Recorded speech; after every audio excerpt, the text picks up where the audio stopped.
Hello, and welcome to the Institute for Global Engagement's Faith and International Affairs Conference Call Series. My name is James Chen. I'm the Vice President for Programs here at IGE, and I am the moderator on today's call. Thanks to all of you out there for joining us, and we hope that you'll enjoy and engage in today's discussion. Our guest speaker for this month is Ms. Susan Hayward. She is the Interim Director of the Religion and Peace Building Program at the United States Institute of Peace. She directs the Institute's efforts to advance conflict prevention, resolution, and reconciliation projects targeting the religious sector, and she coordinates the Institute's overall programming in Myanmar. Her research interests include interfaith engagement in the midst of political violence, political Buddhism, and the role of religion in hampering and propelling women's work for peace and justice. Susan studied Buddhism in Nepal, and she's also an ordained minister in the United Church of Christ. She holds a bachelor's degree in comparative religions from Tufts University and a master's degree from Fletcher School of Law and Diplomacy, as well as the Harvard Divinity School. And she's currently pursuing her doctorate in theology and religious studies at Georgetown University, where she's focusing on Buddhist and Christian theological responses to authoritarianism and conflict in Myanmar. Okay, so now before we start our conversation, I just want to give you a brief description of our call format. We will begin with approximately 20 minutes of remarks from Susan, followed by up to 40 minutes of questions from you, our audience. For the duration of the call, all participant lines will be placed on mute. And if at any point during the call you have a question for Susan, go ahead and press 5* on your phone, and you'll be placed in the queue. Now, as a reminder, this call is being recorded, and the audio recording will be made available on our website 24 hours after the call. So today, Ms. Hayward will be talking about intolerance and inclusion in Myanmar. So with that, I'll just turn the floor over to Susan. Thanks, James, and hello to all of you out there in the ether. It's great to be with you at Body Voice today, and I'm thankful to IGE for inviting me to participate in this conference call, and grateful for the work that we've together in the past to advance religious pluralism and to advance in particular the role of religious women in peace building. So I'm going to begin by giving just a little bit of background on the situation in Myanmar and the current context right now, historical look. I know many of you are probably very familiar with this, but just to make sure we're all on the same page, and then I'll talk about some of the issues that were introduced in the email that went out about Buddhist nationalism, the role of the Rohingya, some of the legislation that's been proposed that seems to infringe on religious freedom and minority rights. So to begin, as a reminder, Myanmar is an incredibly diverse, complex society. It has over 135 recognized ethnic groups, about 4 to 5 major religions, especially if you include Christianity, Buddhism, Hinduism, Islam, and then the indigenous religion, which is called Nat worship. There's a history in the region and in present-day Burma of competition between various Mahadis that had different ethnic backgrounds and affiliations, and then a long period of colonial rule, especially by the British, who in typical fashion fed some of the inter-ethnic competition between indigenous groups and their divide and rule tactics. There was a brief period of Japanese occupation during World War II, and then modern-day Myanmar achieved independence in 1948. Upon achieving independence, it almost immediately fell into civil war because of these ethnic competitions and insurgencies that were happening throughout the country. And as a result of these ongoing insurgencies and the inability for the political structures to be able to manage those conflicts, the military took over in 1962. This is actually their second time ruling the country. They had served as a caretaker government in the past, but then restored power to the prime minister. But in 1962, there was a coup and they took over power. And it was really a chokehold power in order to, in their minds, as necessary in order to stabilize the country and to put a lid on some of the ongoing insurgencies that were taking place. It involved, of course, great repression of minorities, led to a great deal of economic stagnation, led to international isolation, and all of this increasing authoritarianism, increasing repression and restriction of political and social and economic rights, was interspersed with occasional popular uprisings by the public, all of which failed. The most recent one, you might remember, was in 2007, what came to be known as the Saffron Revolution, which was led by Buddhist monks and nuns throughout the country.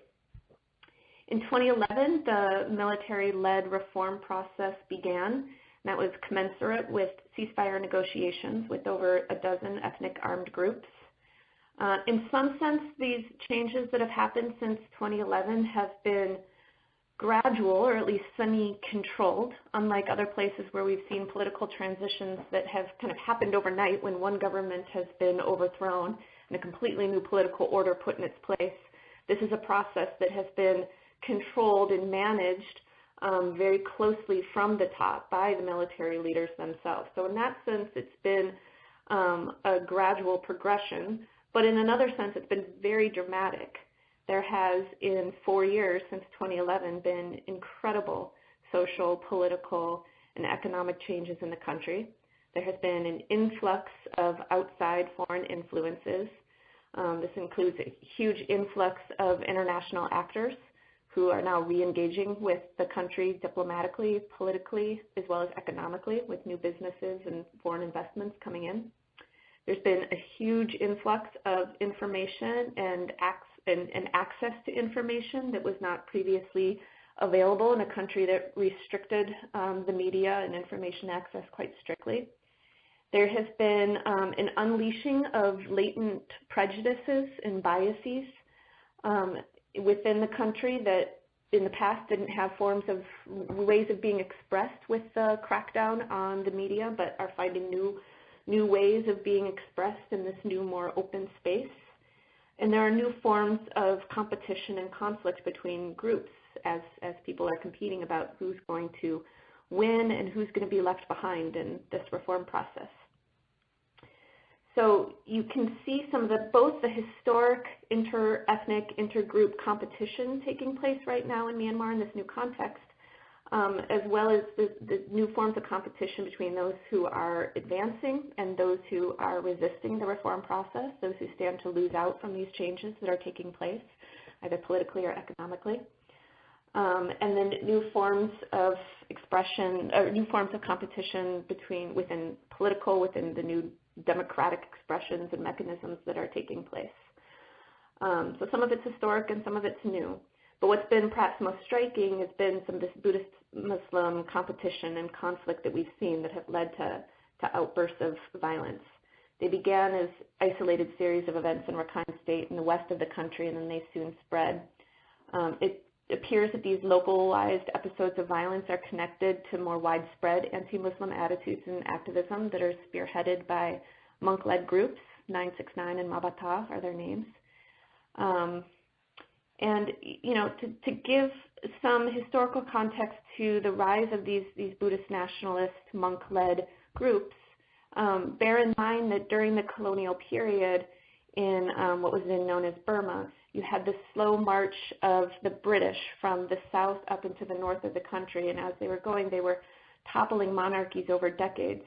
But then when the British came in and took over rule of the country, they did the separation of church and state, or temple and state. And that led to, on the part of the Burmese, a perceived weakening of the Sangha and of the religion, when the state, or what had been the king, was no longer in charge of the duties that the state had held to ensure the health, the order, the vibrancy of the religious sector and of the Buddhist monkhood and nunhood. There was a perception that the order itself began to weaken. It wasn't as morally, it became a bit lax, that it wasn't getting the financial support and protections that it needed from the state. And then this is coupled with Christian missionizing that was happening during the time. At the same time, during the colonial period, the Brits brought in, as part of the colonial administration, remember this is all of the Indian subcontinent that the Brits are controlling as one whole unit within the colonial authority. And so they brought in many administrators from India who were Muslims. So this led to the rise of an anti-Indian sentiment among the indigenous. They saw the Indians, primarily Muslims, who are coming in as stooges of British colonial rule, as being reflective of foreign influence that was taking over the country and leading to this weakening of their culture and of their religion. And as a result of this, there was, during the 50s and the 60s and the 70s, the rise of popular movements to protect Buddhism. So no longer was it the responsibility of the state to protect Buddhism. It became the responsibility of the people to protect Buddhism. In that sense, the responsibility for ensuring the health and integrity of Buddhism became democratized. And the monks and the Sangha in particular mobilized in order to advocate for this sort of popular participation in ensuring the health of the religion, and in trying to respond to the needs of the community. So as the military rule continued to lead to community needs not being met in terms of education, in terms of health, and so on, it was the Buddhist monks, as part of their own mobilization, that responded to some of the needs of the community, that set up alternative education sector, that set up alternative public health sectors in order to respond to it. And there was also, during this period of military rule, when the Buddhist monastic community was really seen to be responding to the needs of the people, and there was this deep symbiotic relationship between the people protecting Buddhism and Buddhists protecting the people, in some sense, Buddhist monks. Bear in mind that there was not a lot of interreligious activity happening, because a lot of the religious minorities live in the outlying states, not in the center, which is predominantly Buddhist, and a lot of interethnic, interreligious activity was not condoned by the government of the time. The exception to this was during Cyclone Nargis, when the government failed to offer any humanitarian response to those down in the Delta who are hit so hard by it, and then that led to Christian and Buddhists working together in order to create a vehicle for some of the humanitarian assistance that was coming in from around the world to get down and support some of those who were impacted by it. At the same time, during military rule, you had some of the democratic movements really mobilizing in and through Buddhist values and through the Buddhist monastic community, the Sangha. So, of course, the most probably illustrative example of that was the 2007 monk-led Saffron Revolution, but there are also ways in which Aung San Suu Kyi and some of the other democratic leaders in opposition really drew from Buddhism and worked through the Buddhist monastic community in order to advance that. So what do we have now, beginning in 2011, with respect to some of these Buddhist dynamics and Buddhist nationalism and the historic role that the Buddhist monastic community has seen itself playing and that the public has expected the Buddhist monastic community to play? Well, remember, 2011, you have the beginning of huge changes, foreign influences coming in, and the big question for a lot of people within Myanmar has been how, and for the monks themselves, has been how is that going to impact traditional values? How is Buddhism, how is traditional culture going to be impacted by all of these influences coming in? And this being a post-colonial setting, there's this anxiety, these questions are exacerbated by a sense that foreign influence in the past has not had great results for Buddhism and for the monastic community. So it's sort of feeding into these old historic concerns, xenophobic concerns about foreign influence and its impact. It's also a little bit of the concerns that you have between religion and modernity, with modern influences coming in. You hear a lot of monks, nuns, but also Buddhist lay people who are of an older generation saying, how can we compete with the internet? How can we compete with a lot of these foreign influences coming in with youth to ensure that they continue to be a part of and find value in Buddhist history and Buddhist practice? You also have then feeding into this some modern expressions, and that includes a lot of what relates to some of this anti-Muslim sentiment. So in addition to sort of building on those historic grievances against Indian Muslims and seeing them as connected to foreign influence, you also have the infiltration of some of the global Islamophobic dynamics that are taking place within media and within the geopolitical sphere. So a lot of focus on Islamic extremism, on a lot of discussion about the fear of Islam's dawah, of its practices of missionizing and its growing influence globally, but also within Asia. So a lot of Buddhists who are speaking out of this anxiety will talk about how many countries within Asia that were majority Buddhist in the past have now become majority Muslim, and they fear that the same thing might happen in Myanmar, or that there's some kind of agenda to try to lead to that shift in religious demographics and balance within Myanmar. And of course, all of these concerns, historic and contemporary, are, again, as I said earlier, given new expression, new force with the explosion of media freedom and information access in the country. And bear in mind that that opening of media freedom happened really quite quickly before there had been the creation of a lot of professional standards for journalism and for sharing information. And this is a country that had for decades existed on word of mouth and rumors.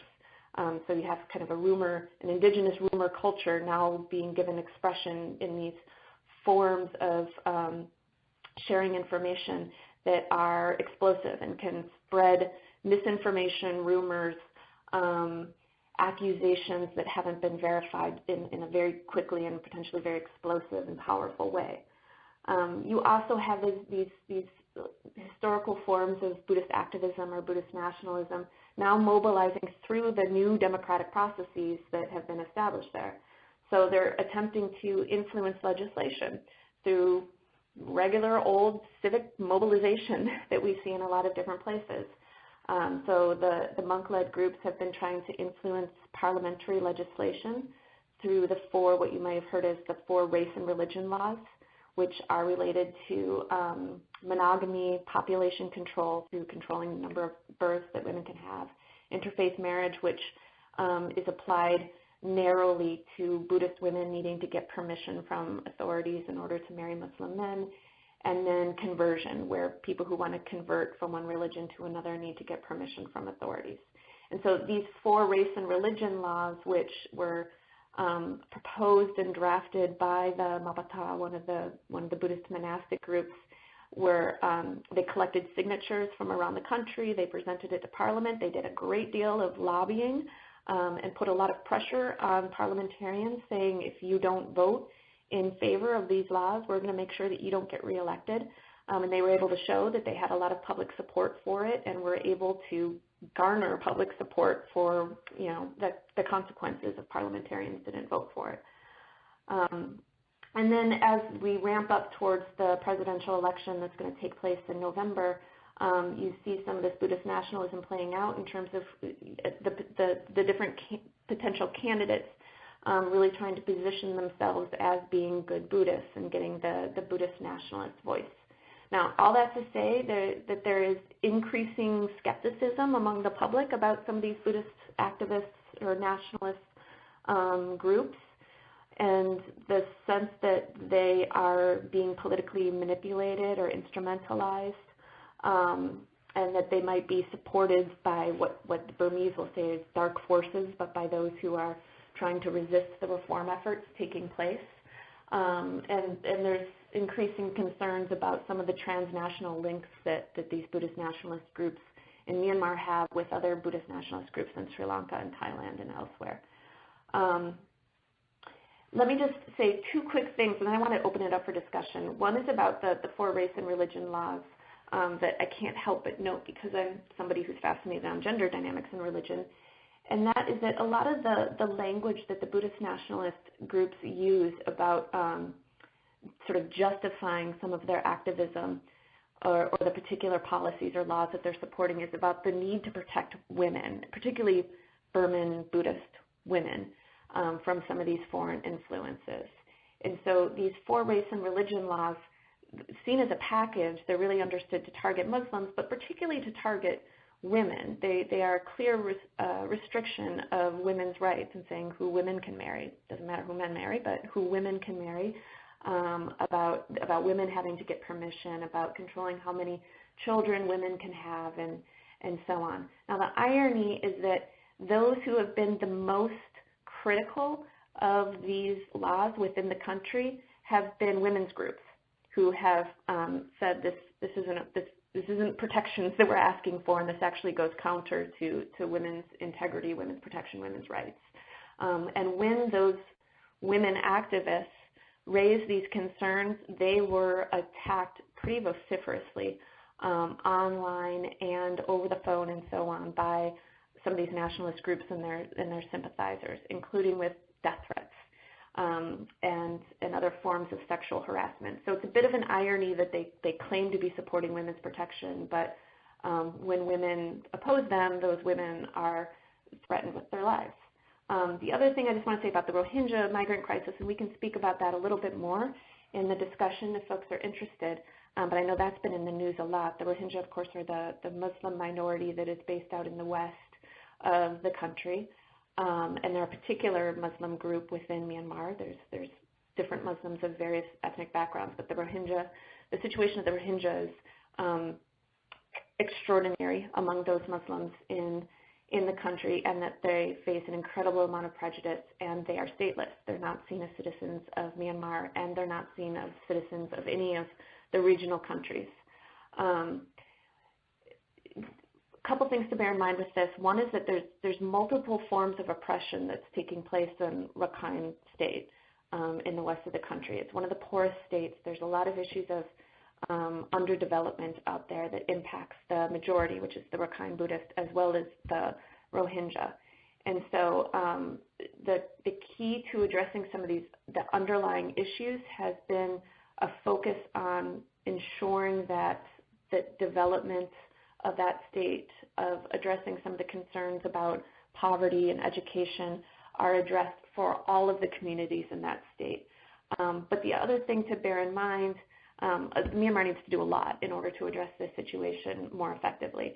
But it's also not just a situation that Myanmar is responsible for or that Myanmar can solve on its own, because the Rohingya are a community that exists in Bangladesh and other places as well, and no state recognizes them as a citizen of the state. And many of the Rohingya who have been migrants who have been on the boats in this really tragic situation where they're not able to find safe sanctuary in places are coming from Bangladesh as well as Myanmar. It looks to be about 50-50. And so the solution to this crisis needs to be a regional one, which is why it's positive that there has now been at least one regional meeting that's taken place that the various governments involved have participated in, as well as the international community through the UN Refugee Commission and the U.S. and others. But there needs to be more of that sort of regional focus. A concern, of course, is that in the run-up to the election, as some of these, the pressure for candidates to present themselves as good Buddhist nationalists, as I was speaking about earlier, is felt by the candidates, that it's not going to be seen in their political calculations to be favorable to be taking positions that can support some of the non-Buddhist minorities in the country. I hate to end on that kind of pessimistic note, but I know I'm at 20 minutes, and so why don't we open it up for question and answer? Thank you. Oh, thanks so much, Susan. No, that's actually a perfect way to end it. I thought maybe if I could take my prerogative as a moderator. I know you've visited Myanmar relatively recently, and maybe if you could share some some personal impressions you had from your visit, and maybe speak specifically on perhaps the role of religious leaders or figures in possibly peace building, or addressing some of these these societal divisions or polarization going on. So yeah, maybe if you could speak on that a little bit, and then we could open up to the whole audience. Sure. So the most recent visit I did was in early May, and it was a pretty quick run through actually. But I was in Yangon and then Naypyidaw and Mandalay, and couple impressions I took back from this trip. One is that people are very focused on the elections, understandably, but that what people are really taken by right now is that the situation just keeps getting even more complex and complicated politically. And, you know, in the past it was easy. Pre-2011, you knew who the good guys were and you knew who the bad guys were. The NLD were the good guys and the military regime was the bad guys. The USDP, the ruling party, were the bad guys. Things are a lot more complicated now.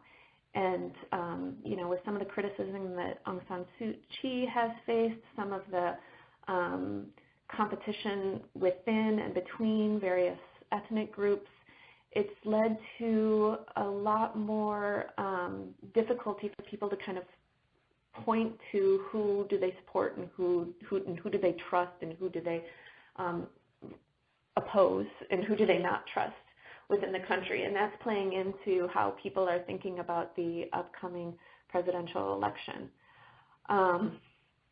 As I said, in terms of the Buddhist nationalist group, some of this increasing complexity, it also applies to that in public response to Mabata in 969, where in the past there was a lot more support for them.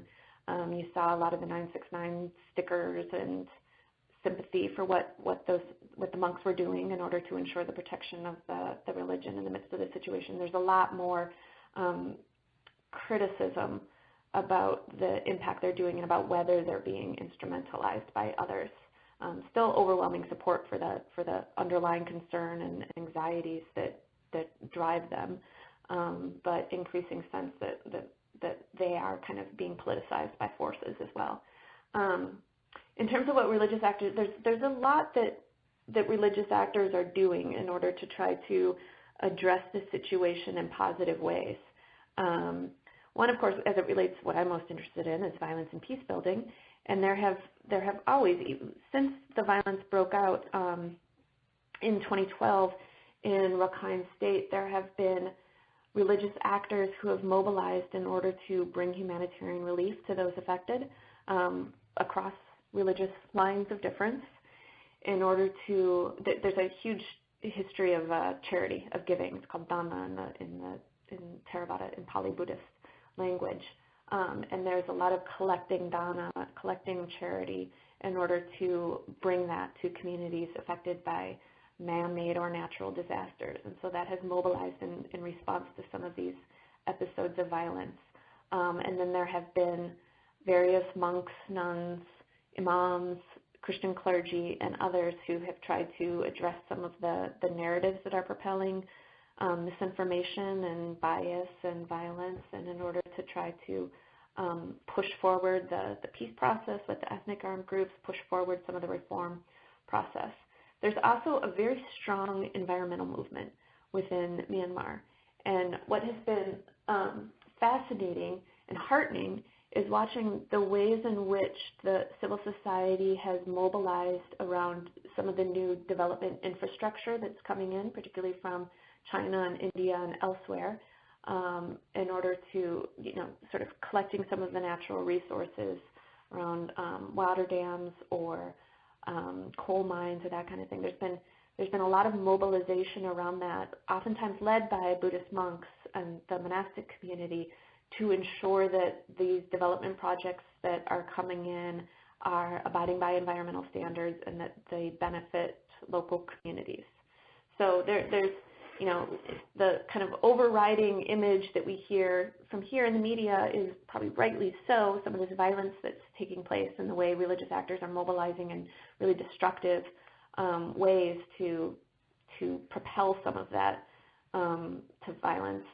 There's also some positive ways in which the religious community has been mobilizing, both to try to prevent some of that violence or to support those who've been affected by the violence, and other ways that they're mobilizing in order to ensure that the changes that are taking place benefit local communities, benefit the environment, and so on. Okay, great. Thank you. Okay, well, let's open the lines up for questions from the audience. A reminder, if you'd like to ask a question, go ahead and press 5 star. And when it is your turn to ask the question, our call administrator, Lindsay, she'll announce your name and unmute your line so that you can ask it. And lines will be placed on mute following the asking of a question. So now if you've if your question has already been asked by someone else or you don't want to ask your question anymore, go ahead and press 5-star again, and your name will be taken off of the queue. And for the sake of all the callers, when you're called upon, please ask your question, make it brief and concise rather than providing a commentary. Okay, so with that, let's take the first question. Great, thank you, James. So today our first caller comes from Rima. Rima, your line has been unmuted, so go ahead and ask your question, please. Thank you, great information. I would like to know more about the Rohingya. I know you said you'll address it in the question and answer. Also, those laws, so are they strictly for Buddhist women and no other religion? And what about other religions trying to change their religion to Buddhism? Are they affected by that? The other thing, I know you're talking about peace building, which is a passion of mine. Is UNHCR 1325, has Myanmar signed off on that? Are they implementing that in any way, shape, or form? And what is 969? All right, thank you, Rina. Let's do the Rohingya question last. I'm glad you set me up for that, but I would like to know more specifically what you'd like to know about the Rohingya. But let me address the other ones first, starting with the last. So 969 is a shorthand that's used to refer to the various attributes of the Buddha, the Dharma, and the Sangha. Those are known as collectively the three jewels within Buddhism. The Buddha obviously referring to the figure, the Dharma referring to the full teachings of Buddhism, and the Sangha referring to the monastic community. And so each of these jewels has 9, 6, and 9 attributes to them respectively. And the 969 came about as a counterpoint to the Muslim community uses the shorthand 786, which in Arabic numerology, the 7, 8, and 6 refers to the Bismillah, and they use in Asian Muslim communities often put 786 on food or on restaurants in order to indicate to fellow Muslims that it's halal. And so, one of the conspiracies, the misinformation and rumors that was propagated throughout the last few decades in the country is that 786, that Muslims are putting 786 on restaurants just so that only other Muslims would go there. Another rumor out there, conspiracy theory, is that 786, if you add it up, it adds up to 21, and that's because Islam was going to take over Asia and the world in the 21st century. And so there was a lot of conspiracy theories and anxiety around what 786 meant for Muslims. And so that was why 969 was chosen by Weiratu, and by that the counterweight to that. And then they similarly put 969 on a lot of Buddhist-owned businesses and so on with their stickers. The 4 laws, the interfaith marriage one does say that it's specifically about Buddhist women marrying Muslim men. That's the only one that is specific to Buddhist women. The control bill, which is the only one that's actually been passed and signed into law by the president, doesn't specify where they're going to. It's not nationwide that women, you have to stagger your births in a certain way. I think it's 36 months between each, at least 36 months in between each child.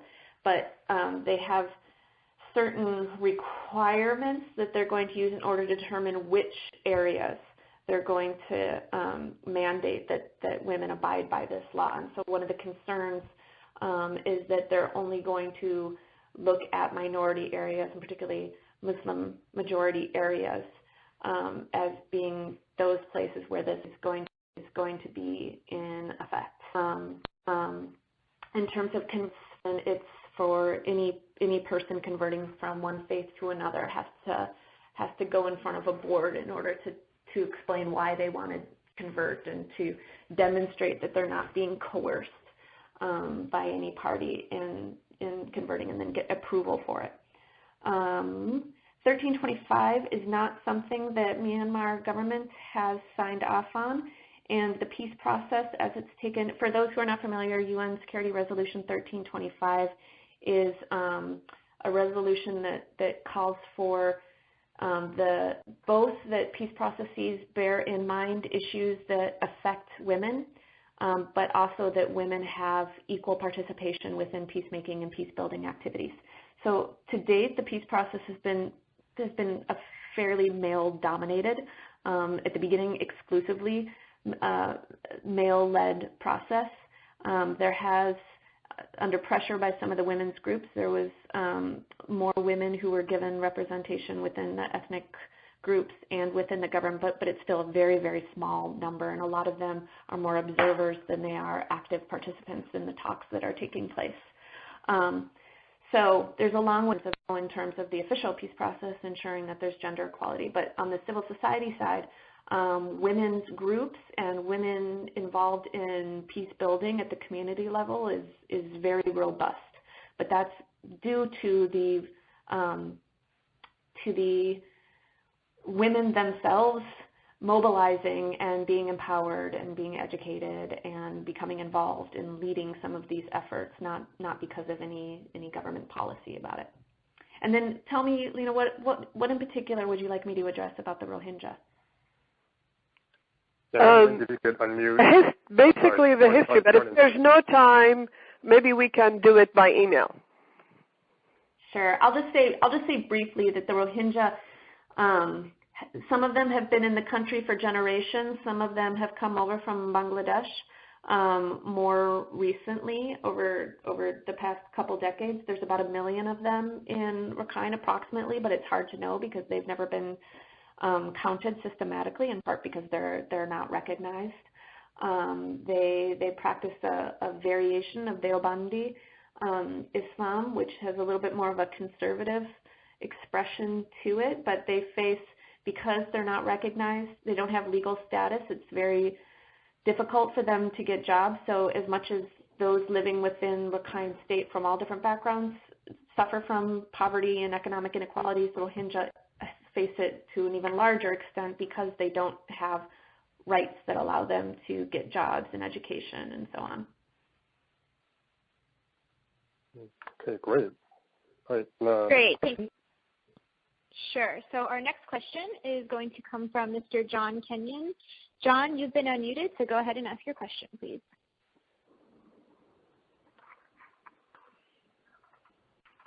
Is this for John? Yes, John Kenyon. Go ahead. Good. Okay. Thank you, Susan. I have 3 quick questions. Where is the bulk of foreign direct investment coming from in Myanmar? The West or the East, rather the West from China? Can you comment on China's policy towards Myanmar? And last, does the Church of Christ have a policy statement on Myanmar? Okay. Foreign direct investment, where is it primarily coming from? That, I'm not an economist, and I got to tell you, I'm not good with numbers. That's why I studied religion. And so I'm not sure right now where the big bulk of the foreign direct investment is coming from. I can tell you that one of the policies of the U.S. government since the opening began in 2011 is to really encourage foreign direct investment and American businesses going in who can also, even as they come in and open shops there, sort of bolster some of the democratic processes and movements there. So there's a lot of, bringing in Google and others who can help with some of the technology platforms that some of the democratic activists and others have been using in order to mobilize. In the past, of course, it was primarily China. During the period of military rule, there were sanctions on Burma that prevented Western investment in the country. Actually, one of my kind of awakening as a political international human rights activist myself was this is going to date me, but in the early 90s when there was the Pepsi boycott in order to ensure that Pepsi, who was one of the last American businesses that was still operating in Burma, to get them out of the country. And so I boycotted all Pepsi products, which include quite a lot, Kraft, Pizza Hut, and others, for a couple of years as part of that boycott. but once Pepsi was out, there really wasn't any American businesses operating in the country, and Western businesses for the most part. And so it was China that was the primary investor there, and it was China who was very close to Myanmar politically as well. So as Priscilla Clapp, who's a farmer chargé in Rangoon and is an advisor to the U.S. Institute of Peace's Burma program, will say it was in part Myanmar seeing the consequences of having such a close dependency on China and the result that meant economically and politically and geopolitics around the world that actually led to sort of put the fire under their butt in order to advance the reform process as well as the issues of economic stagnation, because they wanted to bring in some of the Western influence in order to try to gain some independence from China and begin to play off some of those geopolitical calculations as well to their benefit. Now, in terms of Church of Christ, I assume you mean the United Church of Christ. There's two different denominations in the U.S. that sound very similar, Church of Christ and United Church of Christ, but they're actually very different and tend to mobilize differently around issues such as this. You know, Myanmar hasn't been one that the United Church of Christ, in terms of its international issues that it focuses on, Myanmar hasn't been one that the UCC has put a lot of attention to. The UCC does talk a lot about peace, and it has a particular focus on just peace, which is a paradigm that supports particular practices of peace building that include support for democracy, support for human rights, support for women's groups and other community groups who are engaged in peace building. So in that sense, their policies and their attention to these issues of peace building internationally support some of the indigenous efforts and the human rights and democratic movements that have been taking place in Myanmar. But the United Church of Christ doesn't have much of a presence within Myanmar. Interestingly, it's the Baptists who have the biggest presence within the country, because the Adoniram Judson, who was the sort of biggest missionary figure within the country historically, who came in during the colonial period, he was Congregational, which is the descendant of the ancestor to the United Church of Christ. He was Congregational when he left the shores of the U.S., but by the time he made it to the shores of Burma, he had converted to American Baptist. And so it's really the majority of the Christian churches there are Baptist, and the American Baptist community continues to have a good deal of focus and attention and solidarity with the people of Myanmar, or at least the Christians of Myanmar. All right, our next question comes from Andrew Norman. Andrew, you've been unmuted, so go ahead and ask your question, please. All right, so I just have a quick question here.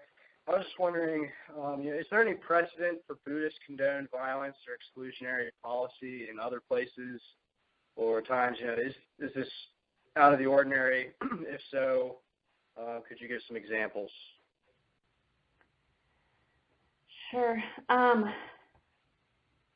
Unfortunately, no. So Buddhism, like all religions, is composed of human beings, and human beings are prone to violence and prone to peace.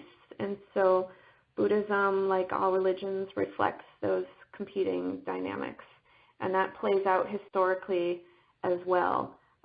So, for example, in Japan during World War II, there were some Zen Buddhist leaders and Zen Buddhist ideas that were drawn on and helped motivated and shape some of Japanese military imperialism during that time. There's some really interesting scholarship that's been done on that. But probably the context that's pointed to the most in contemporary times over the past couple decades has been Sri Lanka, which actually has a very close historical relationship with Myanmar and religious relationship with Myanmar between the Buddhist monastic communities. And there you had the civil war that ended in 2009, took place over 26 years. which was across ethnic and predominantly religious lines. There you had a lot of Buddhist monks who were similar to what you see in Myanmar.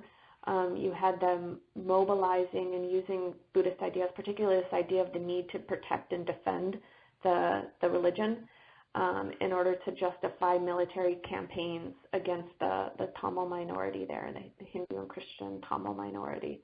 And you literally had Buddhist monks who were mobilizing in opposition to peace processes that took place, who were mobilizing in support of exclusionary policies that impacted the minorities in negative ways, that tried to make Buddhism the national religion.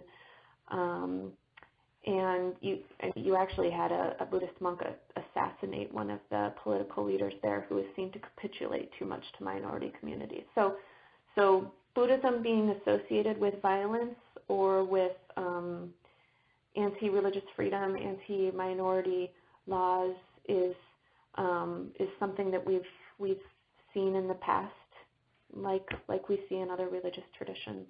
But of course, it goes against, like with all religious traditions, it goes against some of those core religious principles that you find within Buddhism of compassion and loving kindness and equanimity and other values and practices and concepts.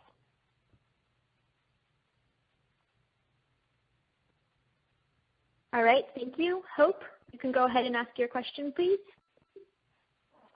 Hi. I was just wondering, what is the status of the current regional efforts to address the Rohingya migrant crisis?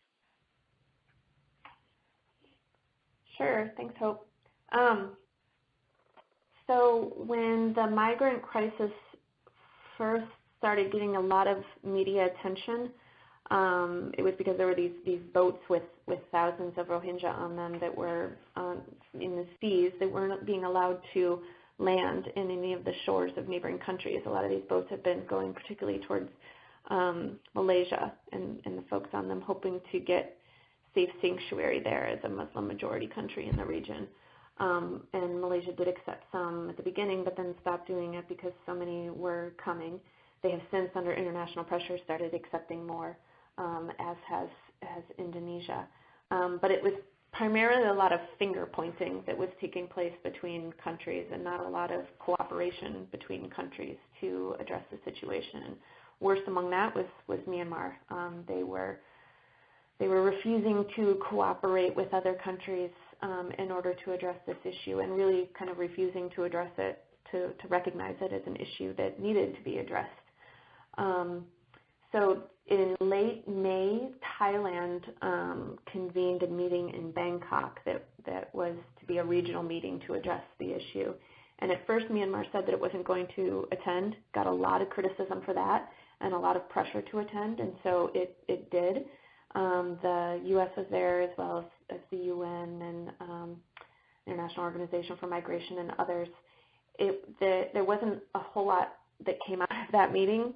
No big breakthroughs, but it was a start, and there has been there was a lot of affirmation coming out of that this was an issue that needed to continue to be addressed at a regional level. So hopefully our prayers go up that kind of regional focus will continue, because it's necessary. This is an issue that goes across various borders, and it is affecting many within the region and needs to be addressed in a regional way if you're actually going to get at some of the underlying issues and address it in a sustainable way.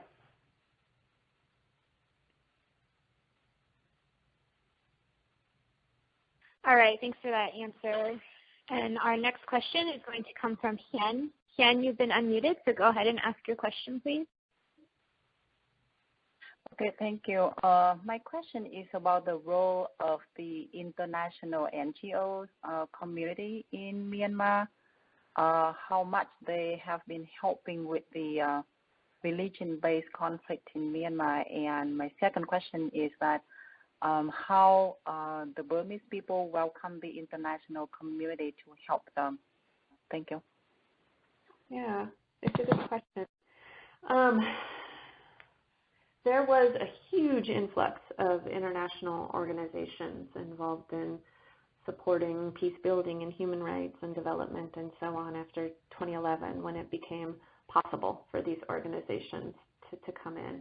And they have been, I think, largely helpful in supporting some of the local NGOs and efforts that were able to mobilize quickly themselves in order to challenge some of the rumors, in order to counter some of the narratives, in order to try to prevent and manage some of the violence and conflict that was taking place between various communities. One thing that Myanmar has going for it, and this I think comes out of their experience with Cyclone Nargis, you actually hear them when they talk about Cyclone Nargis and the way they were able to mobilize response to that, they'll often say, we learned from watching what happened with the 2004 tsunami in Sri Lanka. And the fact that, the international community came rushing in with a lot of money and a lot of support, but it wasn't well coordinated, and it ended up creating a lot of competition and chaos on the ground for Sri Lankans, which I can attest is true.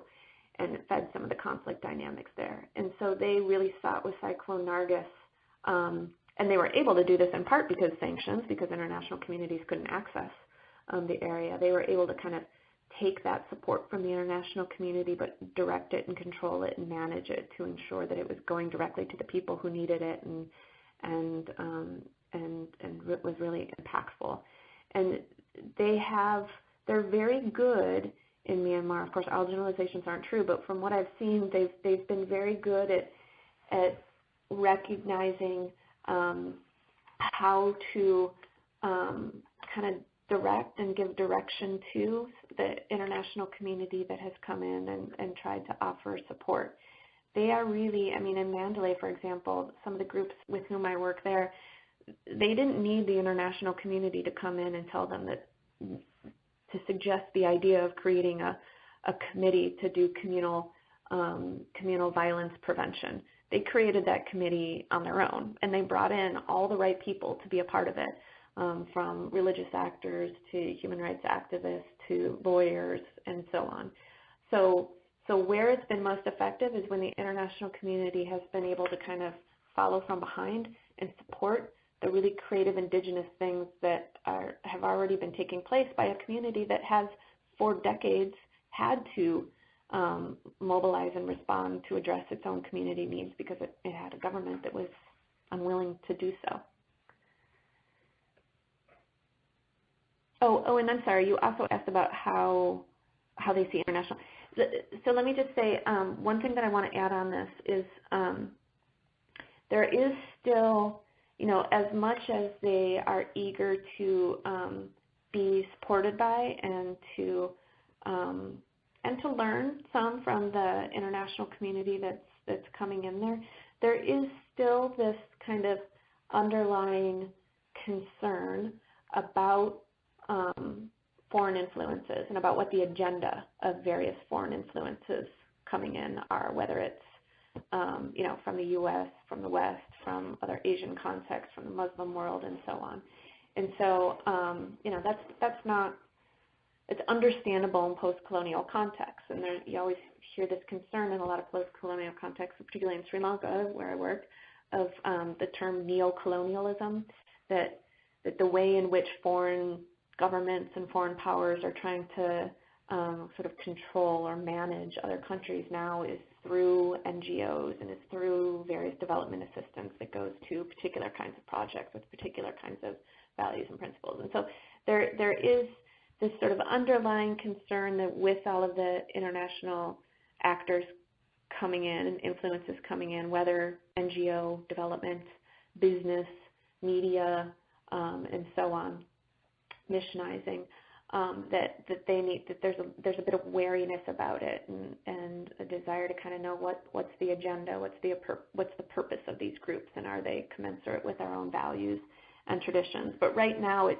hasn't translated into a very strident anti-Western, anti-NGO narrative like you see in Sri Lanka or elsewhere. There was flashes of that at one point in Rakhine, especially, that the Western organizations were coming in and only supporting the Rohingya and the Muslim communities, and so they were thereby being accused of being anti-Buddhist or anti-Burman or anti-Rakhine, and it was sort of translating into this just blanket anti-NGO mentality, but there was only flashes of that. That hasn't been a predominant narrative that I've seen. All right, thank you for those questions and for your answers, Susan. James, there's currently no more questions left in the queue, so I will turn the floor back over to you. Okay, great. Well, thanks, Susan. This was a really engaging and insightful conversation, and all your answers too. So thank you to our callers for joining us today. Please join us again for our next month's call, which will be on July 30th. That's going to feature IG's own Steve Bailey, who is our Laos program officer, and he'll be giving us an update on religious freedom in Laos and the role of peace building there. So as always, we welcome any and all suggestions for topics and speakers that you would like to hear from in the future for our Faith and International Affairs conference call series. Feel free to submit any recommendations you might have through the same way that you RSVP'd for this call. So thank you all again. Thank you, Susan, again as well, and have a great day. Thank you, everybody.